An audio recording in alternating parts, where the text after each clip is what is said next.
I'm Michelle Graves, your host on today's segment of The Power of Money. I'm glad to have you here. Now, at The Power of Money, we are interested in three things happening. First, we want you to get the necessary education so that you and your family can make the decisions that will impact positively on you in your financial life. The second thing is that you be empowered to prosper. I only want the best for you. And you can only get that if you have education and then the drive to make it happen. And the third thing that is so important to me is that you recognize that life is more than a journey and that you be energized so that you can begin to participate in the truly joyous experience of living. So, here's to empowerment, here's to education, and here's to energy. I'm Michelle Graves, your host, Power of Money, and here we go. And here we go for part 2 of Money 2020, Year of Perfect Vision. And in my first show, I talked about 10 things money could not buy. And we now know those 10 things. If you haven't seen them, go back to YouTube and look for 10 things money cannot buy. Power of Money with Michelle Graves, 10 things. The show today, we're going to talk about 8 things that money can buy. And before getting into this thing about money and what it is and what it is not, I'm going to share with you some insights that might help you in your pursuit of your dream. See, nothing frustrates me more than people talking about their dreams and what they want and not looking at the real possibility of that occurring. A dream is simply a desire unfulfilled. Everyone has been given the capacity to dream and to want to do better. Don't get me wrong. Poverty is not an embraceable thing. People that don't have resources don't dream much and don't dream far. And that is because they don't have that desire that proves to overwhelm the negativity. Let me give you some information. I am in the midst of reading a book that was written, it's not even in print anymore, but I kept it because the older books are just so rich in information. But the book is called Wealth 101. It was a New York Times bestseller. I believe it was written in 1992. Let me go and check real quick while we're on the set. Because it's an awesome book. Yeah, it was written in 1992. This book should be a classic. It should be on everybody's to-do list, to read list today, because the principles that it talked about then were so powerful. But there is a chapter in here, and I'm going to just read it to you. I have to because I want to get it correct. Again, the topic today is what money can buy. And one of the things that is so relevant today, because we're in the midst of a stock market collapse, we're in the midst of a virus, we're in the midst of people losing their jobs, companies shuttering their businesses, a lot of stuff. But one thing I want to tell you, there is a saying that says, watch out for emergencies, they are your big chance. And it's the truth, because out of the rubble will come opportunities galore. Now let me read you this and you will be surprised. I was as well. It said, remember Mae West, who at the age of 40 got off the train in Hollywood in the midst of the Great Depression, telling the press, I'm not a little girl from a little town planning to make it in the big town, talking about Hollywood.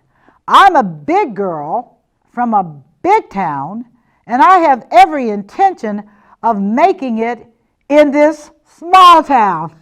I love Mae West. A year later, she was the biggest star in Hollywood. The only person in the United States who made more money than May at that time was William Randolph Hearst. Did you hear that? The richest person in the United States during the Great Depression was Mae West, who in a year skyrocketed to the top, locked in royalties, movies, and made more money than William Randolph Hearst. So, it goes on to say, and I want you to get this, so I'm reading it. Even if times are so tough that only 1% of the population is fulfilling its dreams, you know what you talk about, the super rich.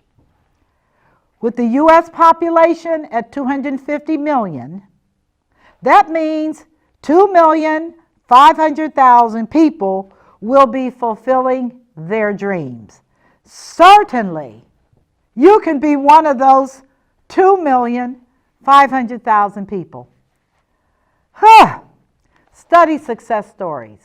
Stop dwelling on the negative and look at what do you want to do and what God has predestined in your life to be greatness. This is one of the things I've shared over the years. If you can really get to what greatness looks like, feels like, how you move, how you talk, all those things, and can begin to lay a foundation. When everybody else is distracted on what's going on, you're busily building a foundation for your dream. What is your dream today? What would you really, really like to do? And know you can do it, but what's stopping you? Fear. False expectations appearing real. Let me tell you something, folks. I am as happy as a bug in the rug. You couldn't pay. I don't get paid to do this show. I don't care. It's an awesome, awesome adventure for me. It allows me to communicate with a wide variety of people in my favorite endeavor, which is communication. If I allowed the color of my skin and my sex to determine my level of success and wealth, based on statistics, I wouldn't have much of a chance. But when you set the standard is that I'm going to be excellent, I'm going to be so far above mediocre that I cannot help but walk in my dream. And my dream is not a dream at this point in my life. It is a reality. And I am so very, very excited that it can be a reality for you as well. It does not matter what your family background is. It does not matter what you've gone through in this life, because we all are going through something. It doesn't matter who didn't believe in you. It doesn't matter who rejected you. It doesn't matter if you didn't fit the model or the mold. It doesn't matter. What matters? What really matters is your mindset and how you feel about who you are and how you feel about whose you are. And I don't want to start getting spiritual, but I'm going to tell you that if you can begin to believe that your dream is a reality, if you will do the necessary things to prepare your mind for greatness, which is you have no time for toxic people, toxic situations. You don't have time to be around people that cannot see any further than no. I'm just being honest. There are people out here who don't know anything else but no. That has to deal with their background, how they were raised. They were probably raised in environments where their parents always said, no, you can't do this, or no, you won't amount to anything, or who do you think you're kidding? Don't you know what race you are? Don't you know what part of town you live in? Don't you know that nobody in our family's done this? Don't you know? Don't you know? Do you hear the word no? Don't you know? Don't you know? Well, I'm going to say to you, change that conversation to, yes, I am. And just put a big smile on your face and run the race that God has given you. Just run it. Just do it. Even if you blow yourself up a couple of times and it happens, dust yourself off and keep running. You don't ever know what is ahead of you. But as long as you're holding on to the anticipation, which is, I am so happy I don't know what to do. That'll mess up a lot of people, particularly now when everybody's like, and I'm like, oh my gosh, what a wonderful opportunity. There's going to be, want to be a realtor or be an investor? There's going to be so much property it's not even funny. Want to be a bond trader, a stock trader? Get your credentialing down because the rules have slacked up. You can actually do these things. You couldn't do them before. But again, things change, and prepare just for you. Say you want to have the best daycare center in your community. Well, you know what? Ask to begin to view some of your competitors' daycare centers. Let me tell you something. Hogs get slaughtered. You can't have it all. Even the best run daycare center cannot handle all the children. And if you're sincere, they may give you an opportunity to work for them, or they may tell you what they did. I interviewed a phenomenal woman who started young. Well, she started young. That's what she wanted. She wasn't passionate about money, but she was passionate about children. And my goodness gracious, she's got multiple facilities now, and she's just doing it. She is doing it. Why? Because she had a dream, and she recognized, I might as well make it happen for me too, because I believe what God said. And that's a question that I'm going to ask all of you. What do you believe? And if you don't believe anything, that's fine. I'm not going to try to make you do anything, because you're grown people. That's what my grandmother said. When you grown, girl, you grown. So you grow. And you make your life ecstatic, or you make your life miserable. And I do pray that if you choose to make your life miserable, that you find somebody who can be miserable with you. Don't go into somebody whose space and they're positive and excited and blow that negativity. Don't do it. Just find somebody that thinks just like you. Because misery loves company. Find them. But if you're like me and many others and you do not see limitations, then go for it. Today's subject, what money can't buy. And we're going to deal with these 8 things. And I hope you will learn some things. Share this on YouTube. It will be on YouTube. And you can watch it and share it with your friends.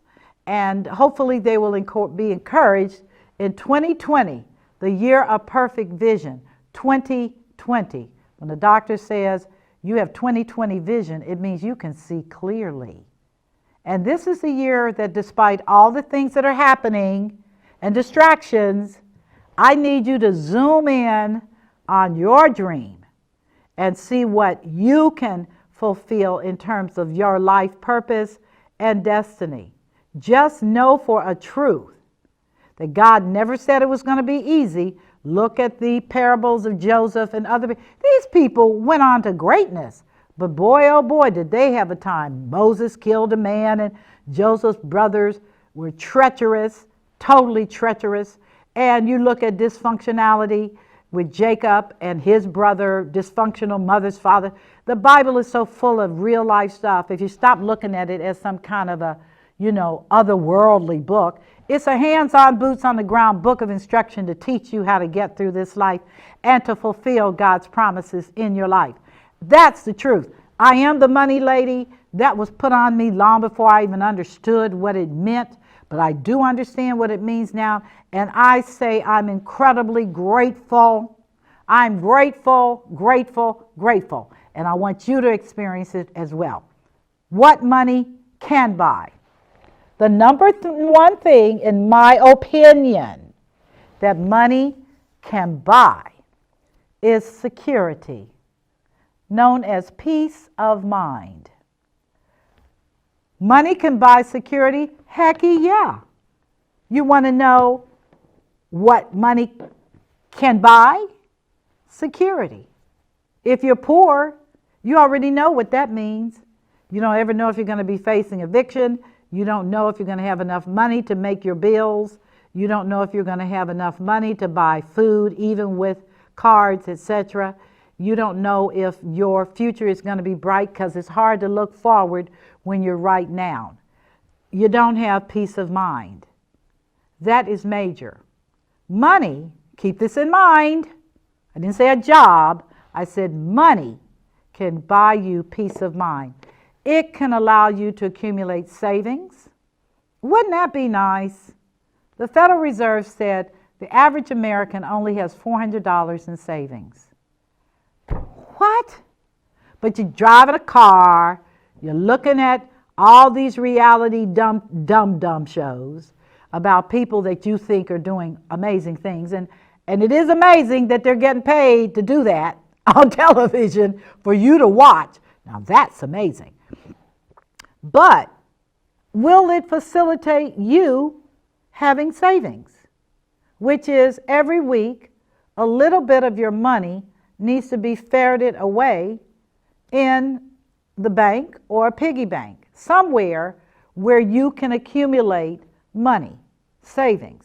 And at the appropriate time, and it's going to happen if you stay the course. If you stay the course, you will have a kitty. Now, I'm going to be candid with you. My father, may God bless him and may he rest in peace, an awesome man, started us with our own little bank accounts when we were like 8 years old.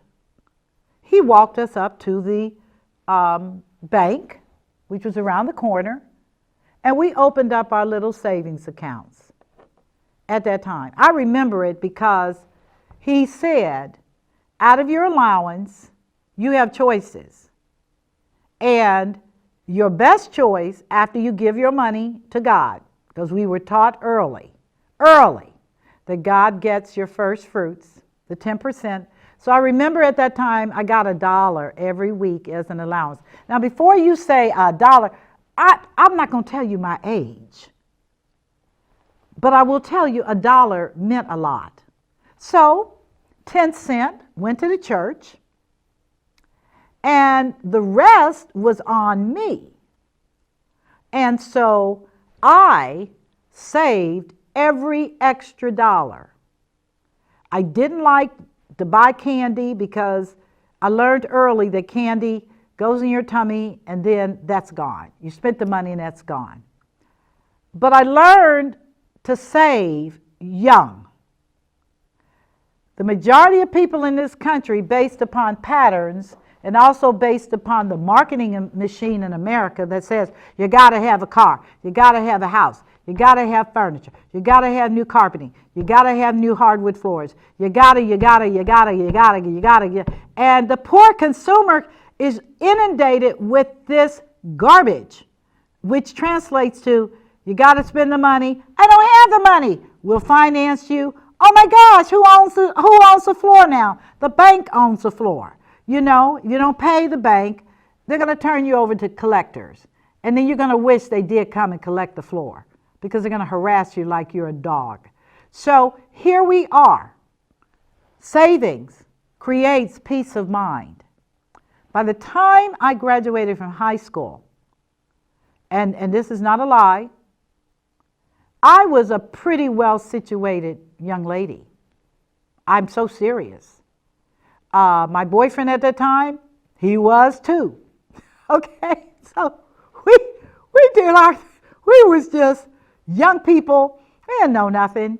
Happy. We worked. We saved money. And again, peace of mind. It is only when I stepped into the arena of going into debt to buy things that I thought would make me happy. And things don't make you happy, people. Things make the bank happy. because you got to finance the things if you don't have savings. So when I became an adult and moved into the corporate world, I thought it was very important for my image to reflect all these things. And I discovered very quickly that things have a price. And you can't do savings if you're paying off for things that you purchased that you did not need, but that you wanted. I remember in the division that I worked at that time, there was another girl there, and she was very frugal. She was an accountant by background, and she had a little used VW, and paid for, obviously. And I remember I'm driving around in a swank Volvo at that time.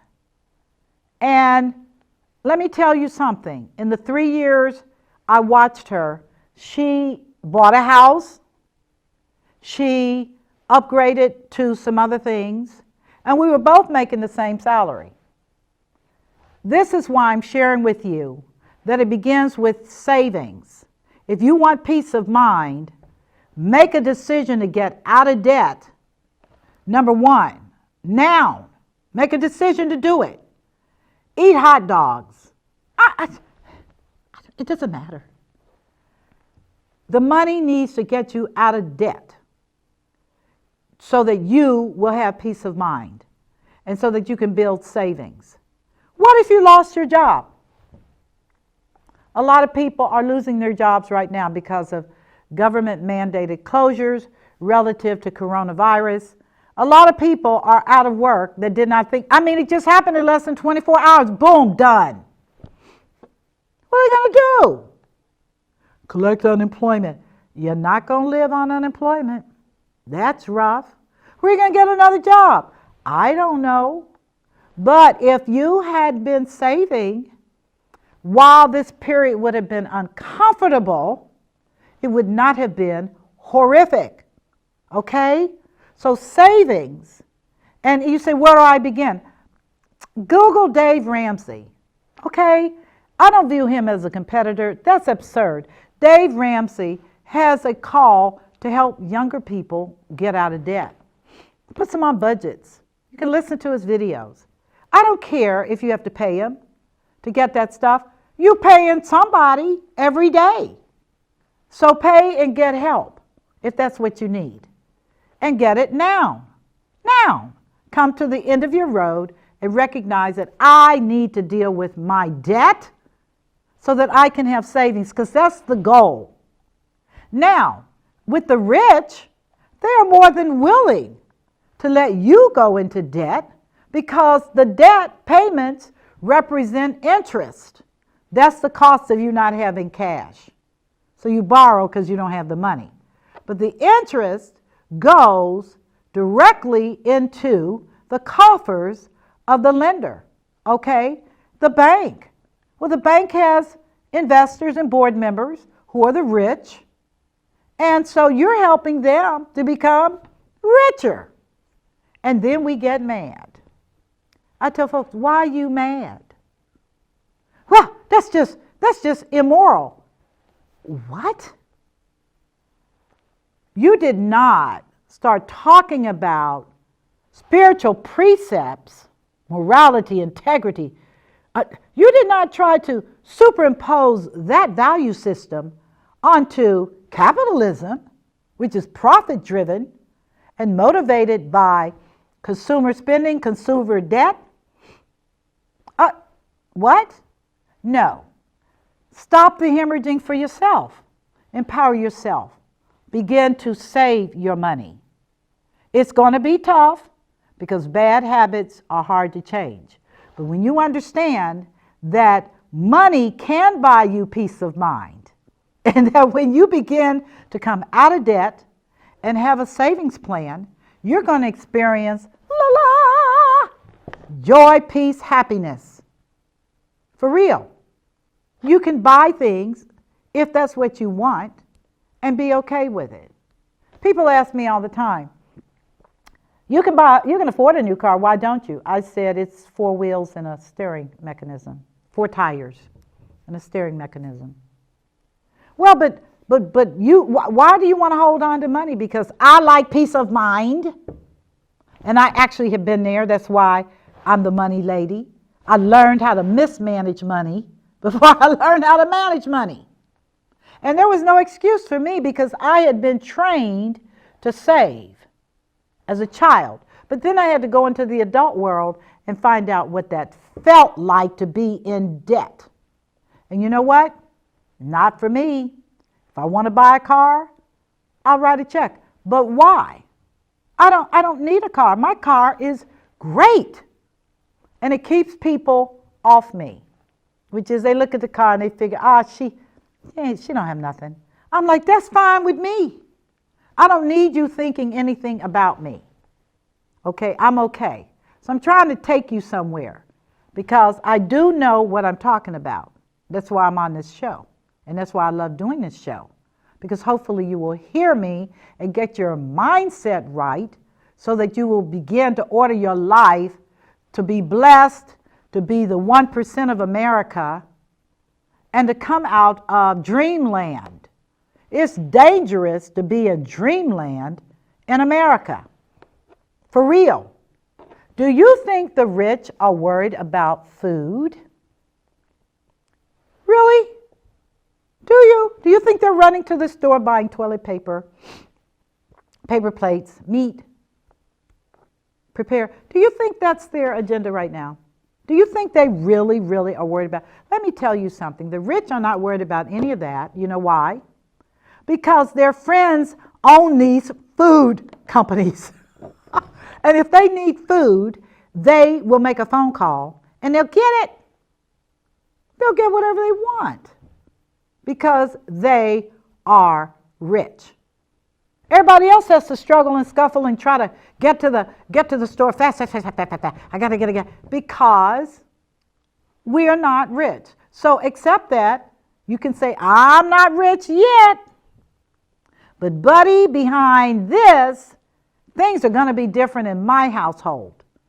When I finish irrigating my brain and come to my right mind, I'm not doing it like this anymore. I can't take it, okay? And I will say to you, oh my goodness, did you say you can't take it? So that means you're experiencing pain, and pain is a precursor in so many cases to success. So, savings, major.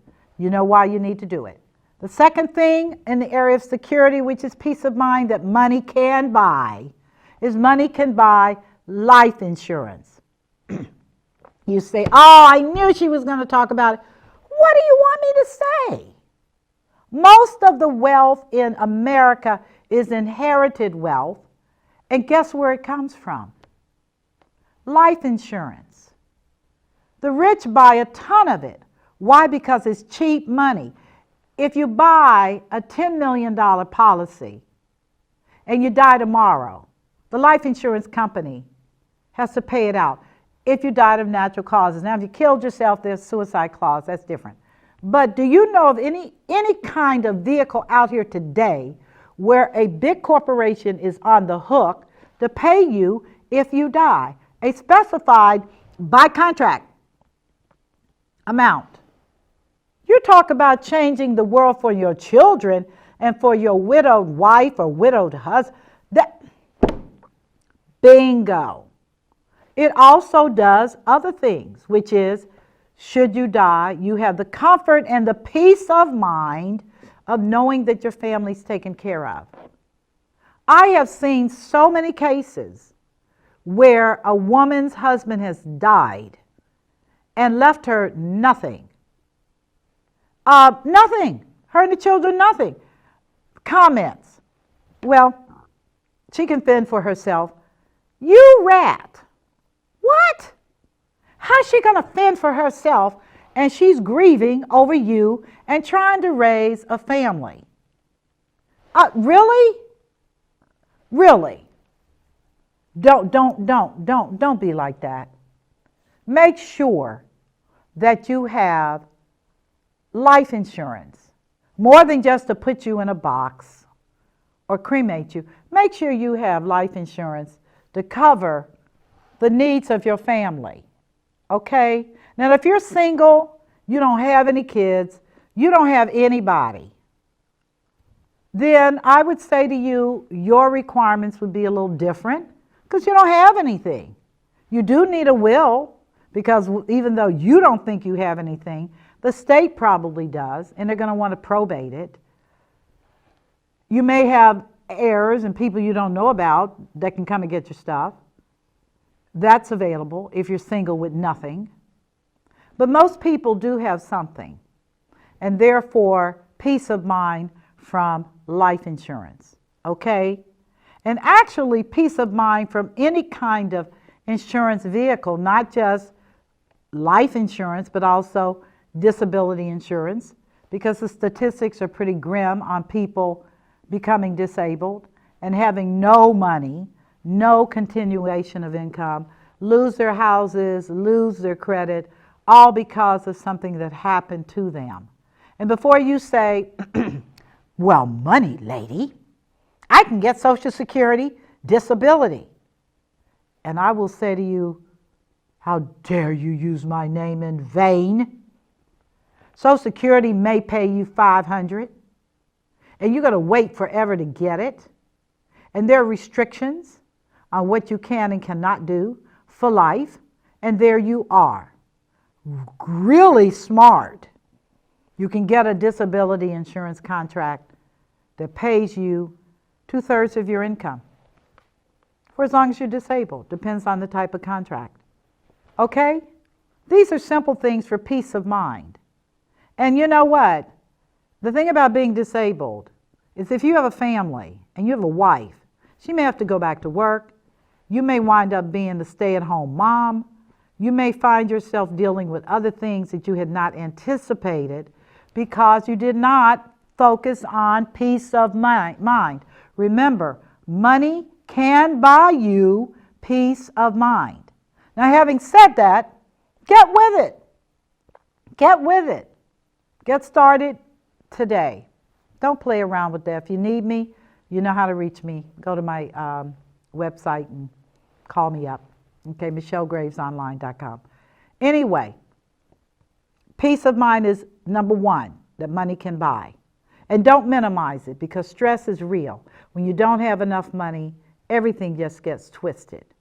And I wish I could tell women that have children, single mothers, whose guy friends did not do them right. If it's any comfort, it happened to me too. Okay, in the day when we couldn't even get them to do child support. Husbands, ex-husbands, they remarried, got on with their life, and there you are with the kids. La la.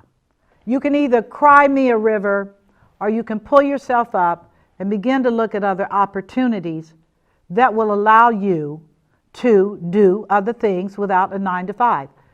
You say, how do I know? Well, why don't you ask the one that made you? What am I going to do? And see what happens. The answer is right in front of you. But you don't get if you don't ask. And then continue knocking on doors. It may be your job. You may wind up being elevated. Things happen when you recognize that you aren't able. This is a message to single women. Please, whatever you do not take it out on your children. They are not responsible for the poor decisions and choices that you made. And I tell women, you married him. You dated. Come on. You're grown. Take responsibility. Put on your big girl panties and get moving. Okay? If you got to go after him, go after him. I mean, it's federal now. I mean, really. Men that don't pay child support need to go to jail. They do. It's not that I don't appreciate the money that they might send you, but they didn't. And they won't. So sometimes, and I'm not a man, so don't judge me. But I'm saying, guys, that sometime somebody got to whoop that booty to get your attention. that you got babies that have to be taken care of. And then, what do you know? He comes out, he gets a job. And it may not be the best job, but he learns that there are consequences to behavior. That's important. There are consequences to behavior, good and bad, but there are consequences. So, I've talked about that. The second thing that money can buy is stability. Like life is great. Financial independence.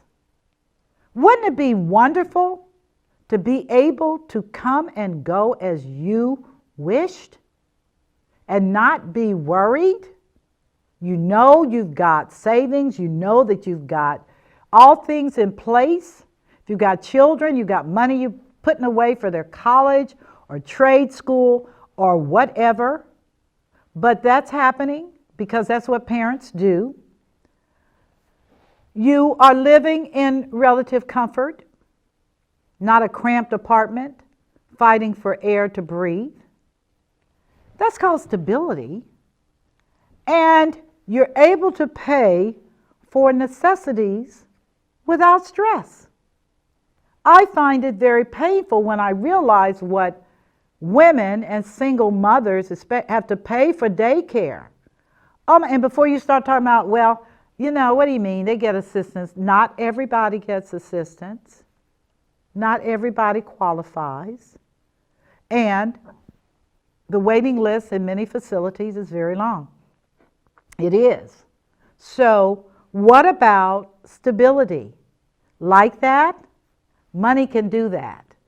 So, here's my challenge to those of you that are working mothers. If you are a good cook, expand your model and cook for other people. When you cook dinner for your children.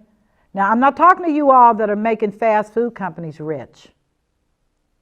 It's not only unhealthy, but you're not able to save money. But if you're cooking and you have extra, you should let people know. So there are many men out here that are single, older men, retired men. They don't know how to cook, or it's crazy looking. And if you will let that word be out, post it on your local grocery store corkboard. I cook meals, home cooked, and what it costs. Have a flat rate, $10, and sell it. Well, you can say, well, how many meals do I need to sell? If you sell 5 meals, that's $50. If you do $50 times 5, that's $250 for the week. That's $1,000 a month for cooking food that you're feeding your kids. What about an additional $1,000 a month, $12,000 a year? Would that make a difference? Would it? I'm serious.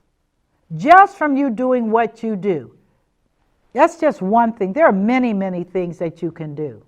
I'm so serious. There are so many, many things that you can do with your creativity in your mind if you just focus on it. You can say, well, I make nice jewelry. Well, I will say to you, you be careful because overseas, they make nice jewelry too, real cheap. And despite what's going on in terms of trade tariffs, Wish.com and all these other apps that are Asian-based will send you stuff for $1. And you got to recognize, again, that if you're providing a commodity that can be purchased cheaper, customers are not loyal. You have to bring something to the table that is unique and marketable. It has to be unique, meaning nobody else is doing it, and it has to be marketable, meaning you can price it so that you can make money, okay? So I'm just giving these as sidebars because you know I've been in business forever. I've advised and consulted forever. And the biggest things is that what can I do? And I say make it simple. Do something you already do and expand the model. Expand it. You can pick up 5 men that need food every week. Bingo, you're in business. You are. You don't have to do a food truck. Your house can be your food truck, okay? So it's ability to pay for necessities without stress. You invest a little of your time and your creativity to create an environment for you and your children that is without stress. Now, how do we deal with older women who are barely making it on their pensions or their husband's pensions? Again, same story. You all are the queen cooks. I got an older lady friend of mine. I was so impressed with her banana pudding that I videoed it and asked her, I want to make it for myself. But I asked her, why don't you make it to sell? Just make little pies. And she said, I don't feel like it. Why not? Because I'm comfortable. How are you comfortable when you're asking people for money? You may be comfortable, but what makes you think they are? So again, the challenge is always to look at what your skills and giftings are and see if you can make something better so that you can pay for your necessities. You may want to do vacations. Why not? Why not pay for your own vacation rather than depending upon your children or someone else to foot the bill? That's not real good, okay? And these are opportunities that you can do something better differently. The third thing that money can buy is a future. Yeah, you can have a future with money. If you're alive and healthy, and money can make sure about that, because the rich do not eat the same as the non-rich. They buy all those exotic things. They buy healthy, organic food. They fly stuff in. They do whatever they want because they have the money. Would not you like to be able to be on a path that says, I am alive and I am healthy? And finally, the future also includes retirement. You'll have money to put aside so that you can retire and be fine, be okay. That's got value. It really does. Nothing's worse than retiring. And so many of us today are being forced out and shuttered out and unceremoniously bumped out because they figure you disrupt the workplace, you're crabby, you don't make people feel comfortable. I've heard it all because it's been directed to me. And I'm like, I'm not even in the workplace. I own my own company. Yeah, but it's a good thing you're not, okay? And I'm like, oh my words. Is my destiny Walmart greeter? I think not. But if you do not order your steps responsibly, including being prepared, then you may find yourself in less than perfect situations for your life. I feel so badly when I see people who are elderly having to live like that. What happened? Easy breezy. You spent all your money on stuff. You bought cars. You did this. You did that. You did. And now you have no money and your little bitty Social Security check. That's an ending based on poor choices and a rejection of the peace of mind model, which says I will save money so that when I need money, I can get it and I will have peace of mind. That's the plan. It doesn't change whether you're young or whether you're older. That is the plan, okay? You want to retire without stress. You don't want to have to look for a job because you find that your check does not keep pace with inflation. Translated, you can't afford the house you're in because real estate taxes keep going up. You got a roof that's going bad. Your kitchen stove doesn't work. Chip away. How do you finance these things? You finance them with credit cards. And then, oh my goodness, then you find yourself having all kinds of health conditions, many of which were stress related because you didn't have peace of mind. So you got medical bills, you got prescriptions, you got heart issues, you got diabetes, you got. And the industry is like, gimme, gimme, gimme, because you're going to pay me, the pharmaceutical industry, the healthcare, you're going to pay me, folks, to live. So you find that your money really doesn't go. Like, how did this happen? Well, someone forgot to tell you a long time ago, or you did not listen, that peace of mind trumps, and I'm not saying that lightly. Peace of mind is the important thing. It's not status, none of that stuff. It really isn't. The fourth thing money can buy. Money can give you the ability to give money. You know the adage about giving and how the more you give, the more you get? Well, why do you think wealthy people have foundations? They give away a ton of money. Now, you can talk about the tax benefits because they're significant for foundations. But on a smaller scale, your ability to give without concern opens up the door for reciprocity, because it's impossible to outgive. I'm a witness. You can't outgive. You can't. The more you give, the more will come back to you. Now, it may not be in the form of money. It may be in the form of resources. It may be in the form of people that can facilitate things that you want to happen with your dream. God can move all kinds of things when you release yourself from this stuff. And you can't do it if you can't give. And you can't give if you don't have the money to give. I get it. I get it. It's real. Not to be funny, but when you don't have money, you certainly cannot give money. You got to take care of yourself. But why did this happen? And that's the question. Why did this happen to me, myself, and I? What can I do to change it? Money can buy time. Time is more precious than money. Did you know that? Because money you can always get more of. Time you cannot. Once it's done, it's done. And so I tell people the wealthy have time. They can look at situations, they can make decisions, and they can do things because they have time. There are people that work for them that make sure things get done. And what do they do with their time? They plan, they make decisions, and they change the world because they have time. When you're scrapping around trying to get through the day, by the time you collapse at the end of the day, you don't have much time. Okay? You've expended time for someone else's benefit. You think about that. If you have a 9-to-5 job, you've got to get up at 6 o'clock. Why? Because if you have children, they have got to get dressed and get ready. You've got to fix breakfast. You've got to get yourself showered and dressed.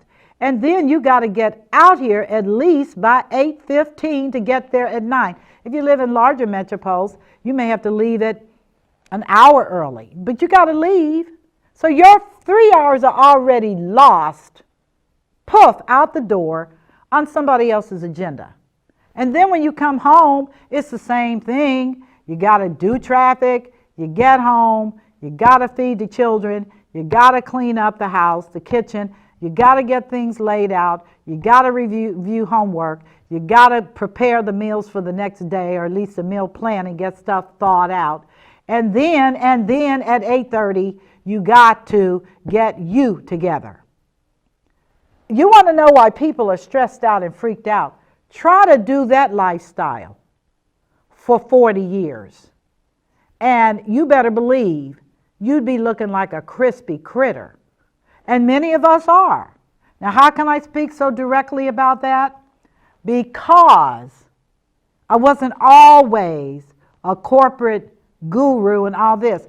I had to hit the ground scrapping with 3 children every day, and then head to my company, and then deal with them in the evening. And then, until my company was stabilized, I did janitorial work most of the night. While they slept, I was working. Now, before you say, I'm not doing that, it's my dream. You don't have to do anything. But I'm telling you right now, time is something that money can buy. When you have money, you have time. You can do whatever you want. And I encourage people that have money, real money, I know you're doing it anyway. And do it, because most times you earned it. There are 3 other things I'm going to say real quick in the remaining time. Money can buy opportunity. Gives you the confidence to start your own business or multiple businesses. There are some businesses where you don't need money. You can start at home. You can start by wholesaling, which doesn't require capital. But most opportunities do require some money. Money can buy experiences. Life is about experiences. It's about you seeing other cultures, learning other people, experiencing life as others experience it. Powerful, gives you a perspective about the world that makes you a very different person, much more open-minded, okay? Now, that's not always the case, because there are truly people out here who have tremendous wealth but are narcissistic and are selfish. But for many, it's the expansive experience of other cultures that will make you deeply appreciative of your ability to make money and not lose it in a coup or not lose it through a change of government. And finally, money can buy health. Oh, yes, it can. Oh, yes, it will. Now, there are some diseases that everybody's going to hit the bucket. But money can facilitate you to have the best doctors, fly you anywhere in the world to get the best cures. And you're okay, okay? You're okay. That's what money can buy. So we've covered security, stability, future, ability to give, time, opportunity, experiences, and health. Does that help you a little bit today? I certainly hope so. I've done on my first segment what money cannot buy, and now I've done what money can buy, and now you are equipped to make some decisions for yourself in the upcoming days. And I hope you make wise and responsible decisions, because never has there been a time in history where your ability to choose with common sense and with your family's best interests and survival in time. Never has there been another time in history. So I wish you only the best. God bless all of you. I look forward to talking to you soon. You take care. Goodbye.